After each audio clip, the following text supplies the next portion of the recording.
Shit. Braxton Wages, shout out to Braxton Wages on our Patreon, by the way, for letting us know that this was being talked about. And shout out to Sinister Cinema Reviews is the name of the channel. Watch the video today. God does a good job. Go subscribe to him. Despite He's got a nice, relaxing voice. It's like does. a Ben Stein kind of voice. I like it. Opposite of us, I think people would enjoy that from time to time. You don't. Yeah, want it feels like a guy that actually knows what he's talking about, and you can actually get good information from him. Yeah, he seems like he speaks with like confidence in his voice, and I like it. Again, opposite of us. So shout out to him. Even though we are going to kind of poop on his idea, it's not him. He does a good job, and you guys should go subscribe to him for sure. Actually, I think we're going to poop on his idea. I think I am a little bit, but he had a comment on his channel that made him start thinking. And the whole theory is this. The whole theory is that Michael, in Halloween 1978, was not actually going after Laurie. He was actually going after Annie in the film. And the reason that they think that is because Michael showed no signs of aggression whatsoever once he broke out. He followed Laurie or whatever, but it wasn't until he was driving down that street and Annie yells out, "Hey, jerk, speed kills," that he shows his first sign of aggression, where he hits the brakes and he stops there. He just discovered what a brake was. Someone gave him lessons. He's like, shit. And then not only that, but that he goes to Annie's house first. He kills Annie first, and at no point, the theory has it, at no point does he show any more interest in Laurie or anybody else than he does towards Annie. He goes straight to her house. He watches her. He kills her first. And the theory is that he doesn't. The only reason he even goes after anybody else, the friends, Bob, Jamie Lee Curtis, is because they walked in the house where he had killed her. And the last part of the theory, for the most part, is that Annie is the one that when he kills her, he puts her in the bed and he puts his sister's tombstone in there. An important piece to him, that she's the one he gives the tombstone to, and then he only goes after anybody else when they walked into his crime scene. That's the theory. Yeah. Well, when I heard it, and by the way, great job for him, Sinister Cinema Reviews, as conveying it to everybody else. Good job on that for sure. It's an intriguing idea. It's interesting, but I ultimately feel like you have failed this test. So the reason why is because, and again, I could see it from that angle, but here's the thing. Michael Myers, I feel like Michael Myers himself, he's not your standard everyday run-of-the-mill, woo-wee, I'm going to live off my fucking land and my mama's head's in the cabin and I'm going to go stalk people and I got a brain. He's smart. The thing about Michael Myers, he's very smart. He understands like tactics. He understands strategy. And I think what he was doing the entire time, Laurie was the target. Actually, Deborah Hill confirmed that. Deborah Hill said it was originally called the Babysitter Murders, and Annie and Laurie were targeted by him. And it was confirmed by Deborah Hill that Laurie reminded him of his sister. The point being, moving forward from that, is the fact that Michael knew to trap her. She's babysitting across the street from Annie. He knows that if he sets things up just right, that she's going to come over and to investigate. Again, he's not stupid. He's like he's a serial killer. He knows what he's doing. He's setting things up in a certain way so that he knows she's going to come over to investigate, and then he's got her. I got you back. Skeletor. That's what he's doing. And again, caught me unawares. Yeah, and that's what he's doing. It's not like he's randomly targeting somebody because she said speed kills jerk, and he's like, I'm gonna kill that fucking hoe because she called me out in the middle of a sunny day in front of her friend. I just learned how to drive and she gonna call me out. I don't think it was like that at all. I think he always targeted Laurie, but he knew the best way to do that is to take her friends down first, the ones that are closest around her, therefore removing any type of support system that she would have, and then finally getting what he wants, which is the elimination of Laurie. And also on top of that, again, you got to think he's across the street. He goes to Annie's house, correct, 100%. And he's over there for a while. But isn't it at one point that Tommy looks out the shades and sees him? Well, staring at her fucking house. He already knows. He knows that she's like he's like connecting it.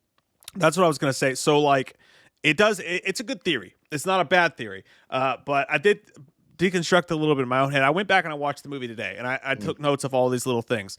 Let me run through this here real quick. This is basically, to me, in my mind, the reason that it's not, the theory's not true. He was actually still going after Lori. The number one thing is exactly what you just said. Deborah Hill in the commentary said he was going after both of them, but she's the one who reminded him of Lori, which is pretty. I mean, that's kind of, in my mind, that's kind of the nail in the coffin of the theory, anyways, right? But there are other things. If you look at the movie semantically, the whole timeline, the first thing that happens, Michael sees Lori first. She comes up to the house. He follows her outside. He looks at her while she's walking away, and she's singing to herself. He follows her. Okay, and then he goes to her school where she's at. Hasn't seen Annie yet at all. Goes to her school where she's at. He's standing outside the school, waiting on school to let out, basically. Yeah. She looks out the window. He's out there next to the car. The next thing that happens is Michael is still outside the school. He doesn't know which way Lori's going to come out, doesn't know what's going to happen. The first thing he sees is Tommy, who Tommy he saw with Lori initially. And and then followed him. Right. Yeah. So, and initially Tommy walks away immediately. Michael's attention doesn't go with Tommy. It goes straight towards Lori. He goes to her school. He waits on her. But when he sees Tommy come out, he grabs him. He doesn't do anything to him. He lets the kid walk away, but then he follows Tommy. And in my mind, he's following Tommy because he knows that he's going to lead him to Lori because he doesn't know where she left or whatever. He doesn't do anything to the kid, doesn't hurt him, which adds credence to the theory that I don't think the original version of Michael Myers ever wanted to hurt any kids. But that's another story altogether. He follows Tommy. He doesn't lead her to Lori. He starts driving around. The next thing that happened is Annie yells at Michael. Now, when she yells at him, Michael drives right by them. He looks them all dead in the face. He realizes that he's found her. Someone screams at him. And he stops. But if you look at how far the car away is when he stops, there's no way that he could discern which one of them yelled that out, number one. Because if you watch that scene, the car is so far away. There's no way he knew that it was Annie specifically who yelled that out. And not only that, but I think the major nail in the coffee... the coffee works. We have Vanessa's mother from Colombia. Columbia House! Not only that, the next time you see Michael, he walks up on... he steps up to Lori and Annie when they're together walking. He's on the other side of the bush. He disappears or whatever. But even after that scene, Michael doesn't follow Annie. Michael goes with Lori. Lori's in the house. She looks out the window, and Michael's standing there in the laundry. Michael followed. He followed Lori, not Annie, and he's stalking Lori, fucking with her. Yeah. After that, and I'm almost done. I promise. I know I'm going a long time here, but you're gonna get extra credit. Don't you worry. I look deep. And that's another big nail in the coffin to me. The fact that he didn't follow Annie, he followed Lori. He stood outside of her window. He's trying to fuck with her. That's another sign that goes to the theory that but he gave Annie the Judith thing. Yeah. Michael Myers set up this entire theatrical play for her. When she walked in, the body drops. She sees her best friend with the Judith thing. He's trying to send her a message that her other best friend, is in the fucking wall here. All this shit's going on. He laid that whole thing out for them. But after that, he follows them in the car once again. There's smoking pot. They're doing their whole thing. He follows them.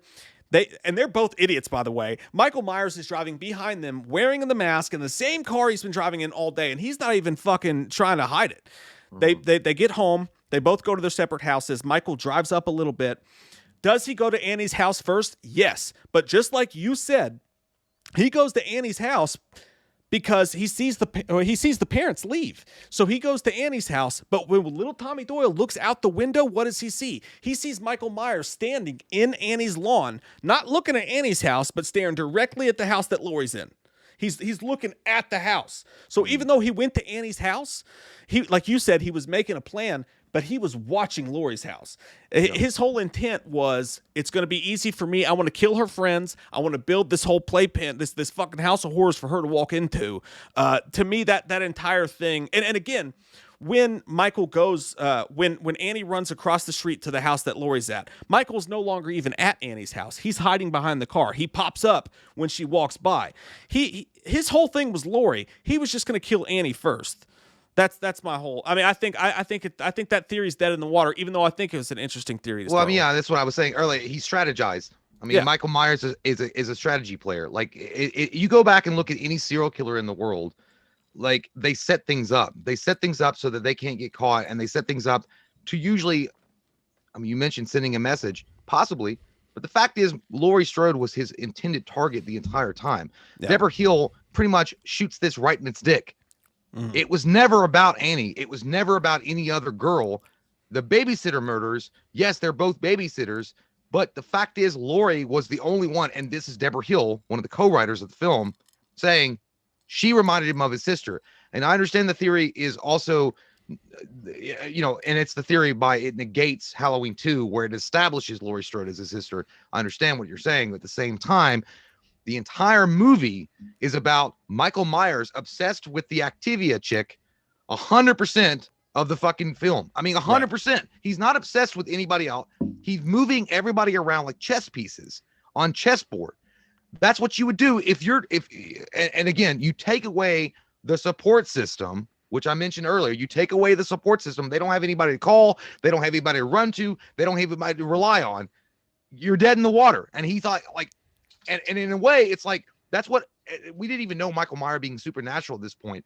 He was like, I can take her out real quick and easy, and then maybe stroking right down the street, and no one will find out, and she'll be dead. And those kids will, you know, they're not going to find anybody because they can't run across the street to the other babysitter, because Tommy Doyle knew that she was babysitting the other chick, the little girl. What was it? Lindsay. He knew she was babysitting Lindsay. Yeah. And again, it's also a clear-cut point of this is, why the fuck is Michael, you mentioned this, why the fuck is Michael going out of his way to stand outside of her school going in the middle of the street in the daylight when he hasn't even seen Annie yet? Yeah, he hasn't even seen Annie. And then when she's babysitting Tommy Doyle, he's standing across the street in an iconic shot in the bushes staring at their fucking house. He always intended, and then I think that someone said, well, you know, he picks up the phone when Laurie calls over there, and he doesn't say anything because he's not interested. I think that's actually the other, you know, it's the opposite of that. He actually is interested. That's why he picked up the phone and made breathing noises in it to make her concerned, so he knew she'd come over. If Michael Myers didn't give a shit about her coming over, he wouldn't have answered the phone at all. He would have done what he needed to do and then left the fucking town. He instead picked up the phone and went, oh yeah, like, or, you know, I'm sure that's what he was thinking. He just breathed real hard into the phone because he knew she's going to come over. Anyway, it's an interesting theory. I don't know if it comes from Reddit. I don't actually know where that theory came from a comment in his views, and then he went back and looked at it, and he was like, "Oh my gosh!" It was a commenter on his YouTube channel, which is pretty cool. Oh, he's the actual guy that came up with the actual theory, because I thought he just took it from a Reddit theory. No. Someone commented on his video, and then he in his it's awesome. I mean, that's a badass theory. I'm sure that John Carpenter and Deborah Hill will be appreciative of that, but you know, the proof is in the pudding. Yeah, I don't think it's true at all. I do think it's interesting, and it's fun. Again, it gives you another reason to watch the movie. It gives you another lens to watch. It's cool. All those things are good. I had a sister named Judith. She had sex with this kid. It all ended awkwardly quick. You know, I stabbed her in the tits. I know it probably wasn't cool of me, but I just went crazy. You see, my middle name is Audrey. Michael Audrey Myers.